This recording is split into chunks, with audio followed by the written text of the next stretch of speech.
신데렐라 아시아판. 한때 아름다운 나라에 선량한 공주가 살았어요.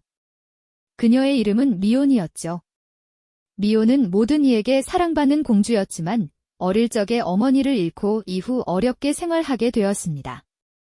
미온은 자기 고국의 모습을 그리워하며 생활을 하고 있었어요. 그러나 이유도 모르고 동생들에게 괴롭힘을 당하면서도 미온은 언제나 착한 마음을 갖고 있었습니다.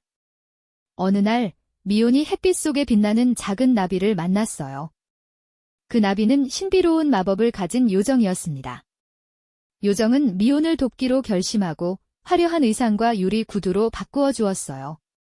그 해 왕국에서는 화려한 축제가 열렸어요. 미온은 마법의 나비의 도움으로 아름다운 드레스를 입고 축제에 참석했죠. 모두가 그 아름다움에 감탄하며 왕자까지도 미온에게 마음을 빼앗겼어요. 축제가 끝난 후 미온은 마법의 나비의 도움으로 일상으로 돌아왔어요. 그런데 왕자가 미온에게 남긴 유리 구두가 나타났어요. 유리 구두를 신을 수 있는 사람만이 진정한 주인이라는 소문이 퍼져 왕국 안팎의 여자들이 유리 구두를 신으려 나서기 시작했어요. 하지만 유리 구두는 누구에게도 맞지 않았어요. 그때 미온이 마법의 나비의 도움으로 나타났어요.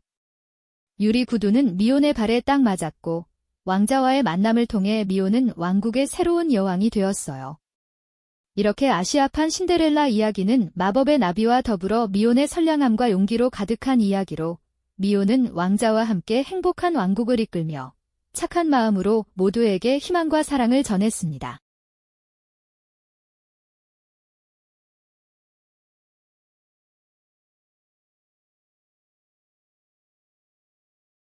헨젤과 그레텔은 그림 동화와 전래 동화로 유명한 독일 작가 그림 브러더즈가 수록한 동화 중 하나입니다.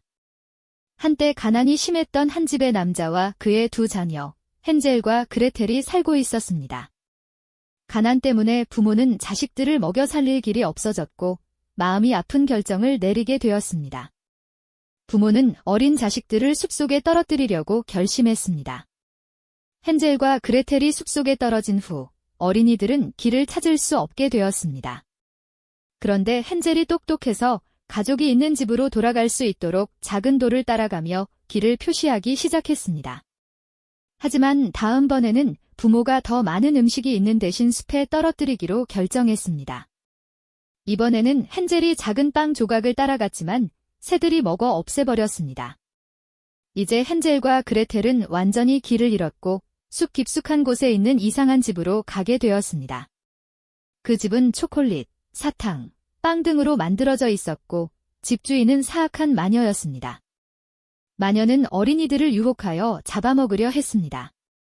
하지만 헨젤과 그레텔은 잘 영리하게 행동하여 마녀의 계획을 망쳤고 결국 마녀는 자신이 만들어 놓은 오븐에 떨어져 죽게 되었습니다. 헨젤과 그레텔은 마녀의 집에서 나와 숲을 헤치고 결국에는 집으로 돌아갔습니다. 부모들은 자식들을 다시 만나게 되어 기뻐하며 이제는 더 이상 가난하지 않게 되었습니다. 그 후로 헨젤과 그레텔은 행운을 만끽하며 행복한 삶을 살았습니다.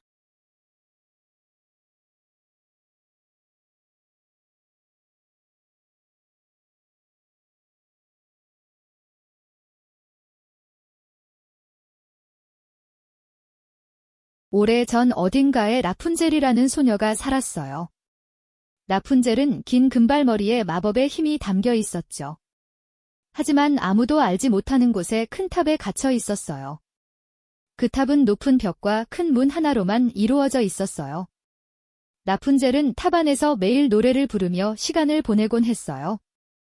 어느 날 왕자가 그녀의 노래를 듣고 그녀를 찾아왔어요. 하지만 탑에 들어가는 방법은 오직 라푼젤의 긴 머리뿐이었죠. 왕자는 라푼젤이 자신의 머리카락을 이용해 탑에서 내려올 수 있게 되면서 그들의 이야기가 시작되었어요. 라푼젤과 왕자는 서로에게 반해 특별한 순간을 나눴어요. 그리고 라푼젤은 왕자에게 자신의 비밀을 알려주었어요. 그런데 마법사가 그들의 사랑을 알아채고 라푼젤을 탑 밖으로 추방해버렸어요. 라푼젤은 어떻게 살아야 할지 알지 못한 채 사막으로 향했죠. 하지만 운명은 놀라운 일을 가져왔어요. 몇 년 후 왕자는 라푼젤을 찾아 사막에 도착했어요. 라푼젤은 여전히 마법의 머리카락을 가지고 있었고 그녀의 마법으로 왕자는 다친 눈을 치유할 수 있었어요. 그 후 라푼젤과 왕자는 다시 함께 행복한 일상을 살게 되었어요. 이렇게 라푼젤은 마법과 모험, 사랑의 이야기로 아이들의 마음을 사로잡았답니다. 이 동화에서는 용감하고 순수한 마음이 어려운 상황을 이겨내고 진정한 사랑이 모든 것을 치유할 수 있다는 아름다운 교훈이 담겨 있어요.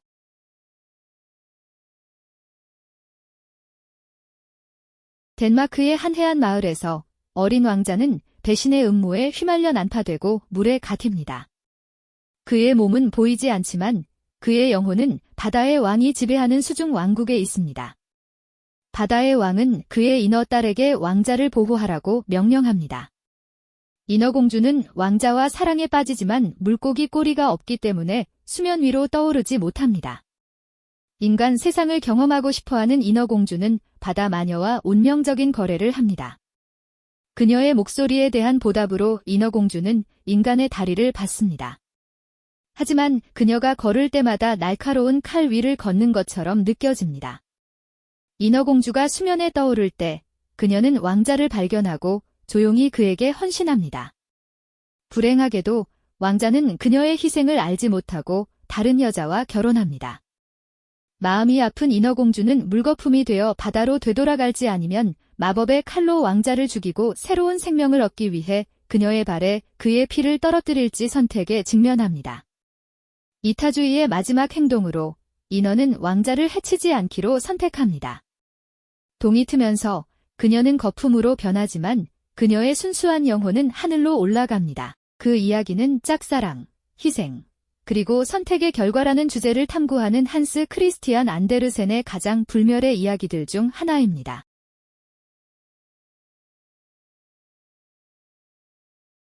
연못에 사는 어미 오리가 알을 품고 있었습니다. 어미 오리의 알에서 보면 아기 오리는 한 마리였지만 생김새가 다른 아기 오리도 있었습니다. 이 오리는 주변에 살던 오리들에게 괴롭힘을 당합니다.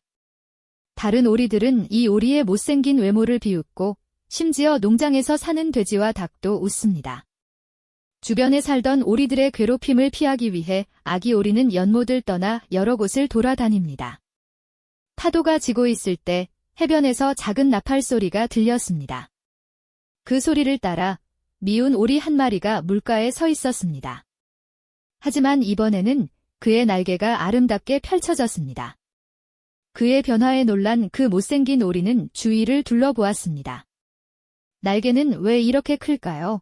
미운 아기 오리는 의아해했습니다. 그때 작은 별이 하늘에서 떨어졌습니다. 그 별은 말했습니다. 미운 오리야, 내가 찾던 아름다움이 내 안에 있었어. 내가 스스로를 발견하고 날개를 펴는 순간 내 진짜 아름다움이 드러났어.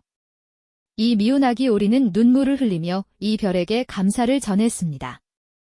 그리고 하늘을 날며 자신의 이야기를 다른 동물들에게 들려주었습니다. 그 결과 모든 사람들이 자신들의 아름다움을 찾고 서로를 존중하며 살기 시작했습니다.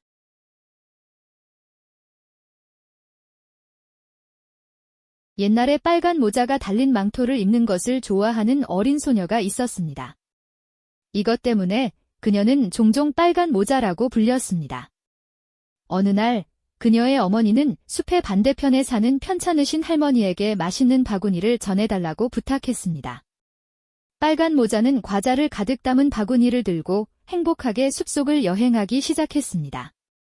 그녀의 엄마는 그녀에게 낯선 사람들과 이야기하지 말고 길 위에 머물러 달라고 경고했습니다. 하지만 이 대화를 듣고 교활한 늑대는 빨간 모자를 속이기로 결심했습니다. 늑대는 빨간 모자에게 다가가서 어디로 가는지 물었습니다. 순진하게 목적지를 밝혔습니다. 사악한 의도를 가진 늑대는 더 많은 꽃이 있는 더 긴 길을 갈 것을 제안했습니다. 늑대를 믿으면서 빨간 모자는 그의 조언을 따랐습니다. 늑대는 할머니의 집에 도착하기 위해 더 짧은 경로를 택했지만 먼저 도착해서 할머니를 삼키고 잠옷으로 변장했습니다.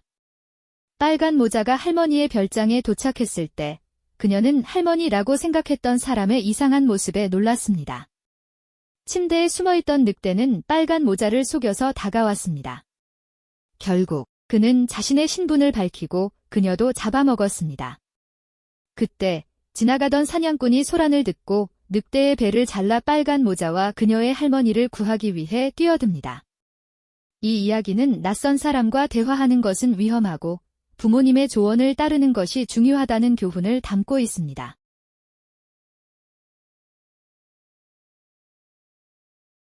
한때 평화로운 별빛 왕국이 있었습니다.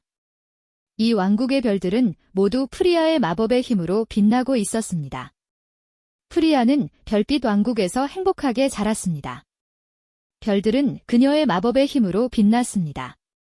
그러던 어느 날 마법의 문지기가 나타나 별빛을 훔칩니다. 왕국은 어둠에 휩싸이고 별들은 사라집니다. 프리아는 별빛을 되찾기로 결심합니다. 스텔라가 나타나 도움을 주고 두 사람은 모험을 떠납니다. 프리아와 스텔라는 다양한 마법의 장소를 여행하고 서로 다른 캐릭터들을 만납니다. 그들은 공동의 목표를 향해 협력하며 성장합니다. 마법의 문지기와의 마지막 전투에서 프리아는 마법의 힘을 사용합니다. 별빛이 회복되고 왕국은 다시 평화로 돌아옵니다. 프리아와 스텔라는 별빛 왕국을 구하고 모든 친구들은 서로를 이해하는 친구가 됩니다. 이 이야기는 희망, 용기, 그리고 우정의 메시지의 중요함을 이야기합니다.